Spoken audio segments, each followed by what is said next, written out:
శుభమస్తు. శ్రీరామ జయం. ఓం గం గణపతయే నమః. సంకటహర చతుర్థి వ్రతం ప్రతి నెలలో వచ్చే ఒక వ్రతం. వినడానికి, చేయడానికి, తెలుసుకోవడానికి చాలా సులభంగా ఉన్న వ్రతం. ధర్మరాజు ఈ వ్రతాన్ని పాటించి సమస్త రాజ్యాన్ని తిరిగి పొందగలిగాడు. నలుడు ఈ వ్రతాన్ని ఆచరించి తన ఇల్లాలు దమయంతిని తిరిగి పొందగలిగాడు.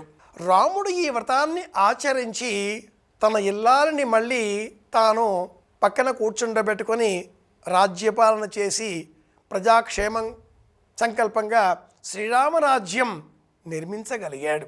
ధర్మరాజుకు సైతం రాజ్య లక్ష్మి ద్రౌపది రూపంలో ఇల్లాలిగా చేకూరిన భాగ్యం భారతంలో ఉంది. ఈ సంకటహర చతుర్థి వ్రతానికి సంబంధించిన వ్రత కథలో ఈ ముగ్గురు చరిత్రవర్తుల కథలే ప్రత్యేకంగా చెప్పబడి ఉన్నాయి. ఈ ముగ్గురు చక్రవర్తుల కథలలో ఇల్లాలు వారికి తిరిగి లభించడం ప్రధానంగా ఆలోచన చేస్తే, సంకటహర చతుర్థి వ్రతం పాటిస్తే మనకందరికీ కూడా ఇంటిలో ఉండే సమస్యలు దూరం అవుతాయి అనే ప్రయోజనం స్ఫురిస్తుంది. ఏ ఇల్లైనా కూడా సజావుగా కొనసాగాలి అంటే ఆ ఇంటికి 2 చక్రాలు, ఒకటి భర్త, ఒకటి భార్య. ఈ 2 చక్రాలు 2 ఒకే వైపుగా ప్రయాణిస్తే ఆ బండి, రథం గమ్యాన్ని చేరుకోగలుగుతుంది. అలా కాని ఎడల ఏ చక్రం సరిగా పనిచేయకపోయినా, వంకర పోయినా ఆ రథం ప్రయాణం, బండి ప్రయాణం మధ్యలో ఆగిపోతుంది.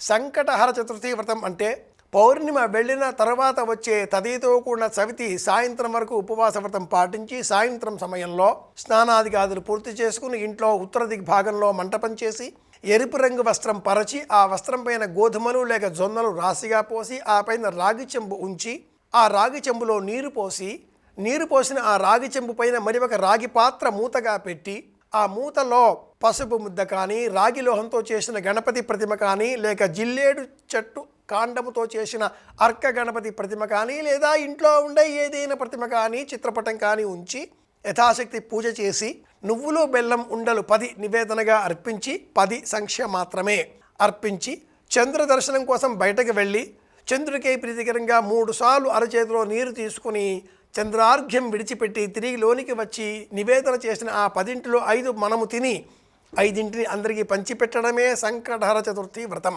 ఈ వ్రతం పాటిస్తే భార్యాభర్తల మధ్య సఖ్యత ఏర్పడుతుంది.